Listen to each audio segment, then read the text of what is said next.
నిజామాబాద్లో ఇసుక అక్రమ రవాణాకు అధికారులు వత్తాసు పలుకుతున్నారని ఫిర్యాదు చేశారు ఇసుక వ్యాపారి అజీజ్.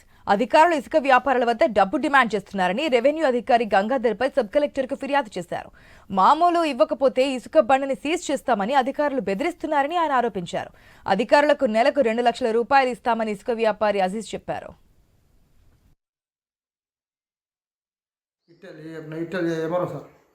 ఈయన చెప్పిండు లొకేషన్, ఈయన చెప్పితే మేము ఇట్లా పో అట్లా పో రూట్ సుఖం ఈయన చెప్తుండే మేము సరే అని ఒప్పుకున్నాము. నమ్మినందుకు నాకు మోసం చేసిండు. ఏమన్నా జరిగిన సుఖ ఆర్ఐ గంగాధర్ సార్ మీదనే బాధ్యత మొత్తం చేసిన కథ. ఆయన మేము సప్పుడు దాకా ఉంటేవి ఈయనని ఫోన్ చేసి నాకు చెప్తుండే. ఎంత తీసుకున్నాడు మీ దగ్గర డబ్బులు?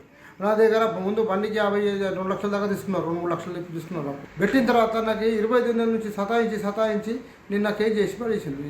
నేను అతను 2 లక్షలు ఇచ్చిన వివరాలు ఏమైనా ఉన్నాయి మీ దగ్గర? రికార్డింగ్ ఉంది, ఇలా రమ్మను అలా రమ్మను ఉన్నాయి కదా అలా రికార్డింగ్లో ఉందా? రికార్డింగ్లో ఉంది. రమ్మని చెప్పింది, ఫలానా నెయ్యి ఫలానా కొనవో కలువ అని ఉన్నది అలా. విధంగా ఈ అజీజ్ అనే వ్యక్తి ఎవరైతే ఉన్నారో ఇది అనవసరంగా మా యొక్క అధికారులను భయభ్రాంతులకు గురి చేయడానికి మనో ధైర్యంను కోల్పోవాలనే ఉద్దేశంతో ఏదేదో మా రెవెన్యూ ఎంప్లాయీస్ పైన అభాండాలు మోపడం జరుగుతుంది. యాక్చువల్ అయితే అలాంటిది మా స్టాఫ్ అలాంటిది ఏం చేయడం జరగలేదు.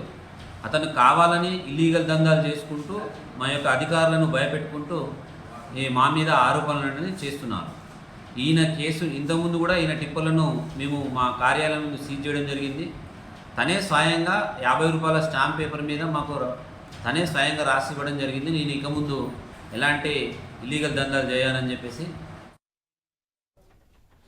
మనం చూస్తున్నాం నిజామాబాద్లో ఇసుక అక్రమ రవాణాకు సంబంధించి ఏదైతే డబ్బులు డిమాండ్ చేస్తున్నారు, 2 నుంచి 3 లక్షల వరకు ఇచ్చున్నాము, అక్రమార్కులకు అధికారులు కూడా వాళ్ళకే వత్తాసు పలుకుతున్నారంటూ కూడా అజీజ్ చెప్తున్నటువంటి స్టేట్మెంట్. పూర్తి అప్డేట్స్ తెలుసుకుందాం మా ప్రతినిధి శ్రీకాంత్ ద్వారా. శ్రీకాంత్, నిజామాబాద్ జిల్లాలో అధికారులు అడ్డదారులు తొక్కుతున్నారు. అక్రమ సంపాదనకు దేనికైనా తెగిస్తున్నటువంటి పరిస్థితి నిజామాబాద్ జిల్లాలో నెలకొంది.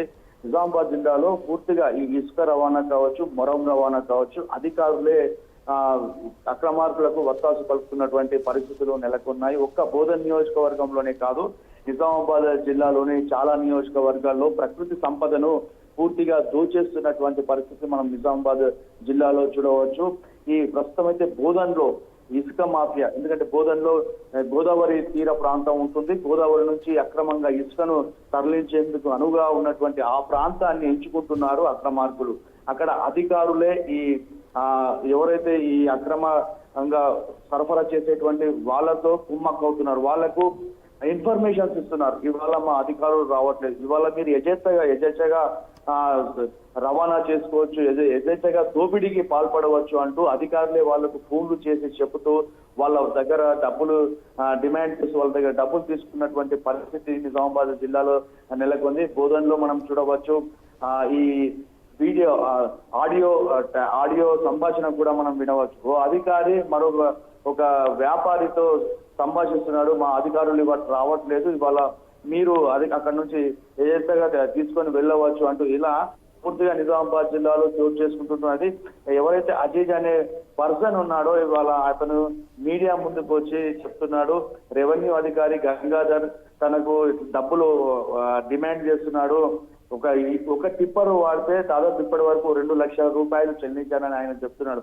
ఎప్పుడు పడితే అప్పుడు డబ్బులు అడగడం, తమను ఇబ్బంది పెడుతున్నారని చెప్పేసి అజయ్ ఇవాళ మీడియా ముందుకు వచ్చి చెప్పడం జరిగింది. ఎవరైతే గంగాధర్ ఉన్నారో ఈ రెవెన్యూ డిపార్ట్మెంట్ కి సంబంధించినటువంటి వాళ్ళు 3 ఏళ్లలాగా తమను డబ్బులు డిమాండ్ చేస్తున్నారని చెప్పేసి చెప్తున్నారు.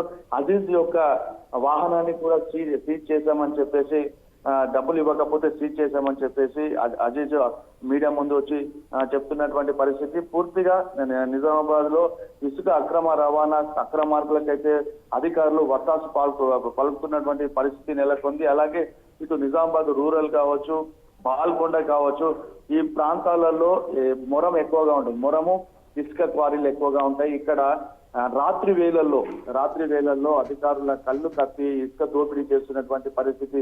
మరోవైపు అధికారులు పోలీసులు కూడా ఈ అక్రమార్కులకు వత్తాసు పలుకుతున్నారు. మామూళ్లకు అలవాటు పడి ఈ ఎవరైతే ఇసుక అక్రమ రవాణా చేస్తున్నారో వాళ్ళకి సహకరిస్తున్నారనే ఆరోపణలు కూడా వెల్లువెత్తుతున్నాయి. అసలు నిజామాబాద్ జిల్లా తెలంగాణలో ఎక్కడ కూడా ఇంకా ఇసుక జీవో విడుదల కాలేదు.